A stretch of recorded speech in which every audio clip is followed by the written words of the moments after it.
হলো আসল ব্যাপার। ভাবছি আজকেই যমুনাকে প্রপোজ করব।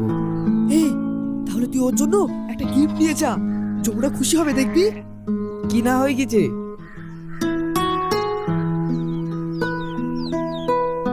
এই দেখ, যমুনার জন্য এই আংটিটা কিনলাম। বাহ, খুব সুন্দর। তাহলে আমি যাই রে।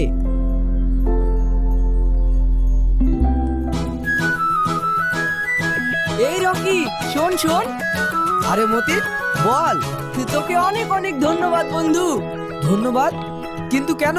তুই আমাকে শিখাকে প্রাইভেট পড়ানোর জন্য ঠিক করে দিয়েছিলিস না, তাই। তাতে কি হয়েছে? আমি তোর বন্ধু, তোর জন্য এটুকু করব না? কি ব্যাপার, শিকার প্রেমে পড়ে গেলে নাকি? আরে না না, তা হবে কেন? তাহলে এত ধন্যবাদ দিচ্ছিস যে? আসলে শিখাকে পড়াতে না গেলে যমুনার সঙ্গে পরিচয়ই হতো না। হ্যাঁ? মানে? আমি আর যমুনা একে অপরকে ভালোবেসে ফেলেছি।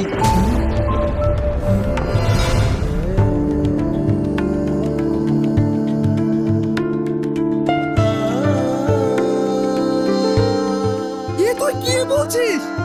হ্যাঁ, তাই তো এই গিফটটা কিনে নিয়ে যাচ্ছি যমুনার জন্য। আজই পিতুষ চাচাকে আমাদের বিয়ের কথাটা বলবো।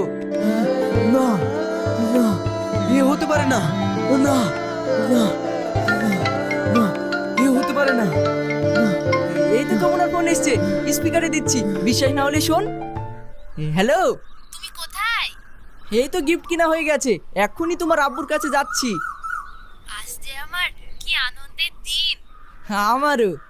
আমি মাকে বলেছি, মা রাজি হয়ে গেছে, শুধু আব্বু রাজি হলেই হবে। ও তুমি কোনো চিন্তা করো না। আমি তোমাকে খুব ভালোবাসি মতি।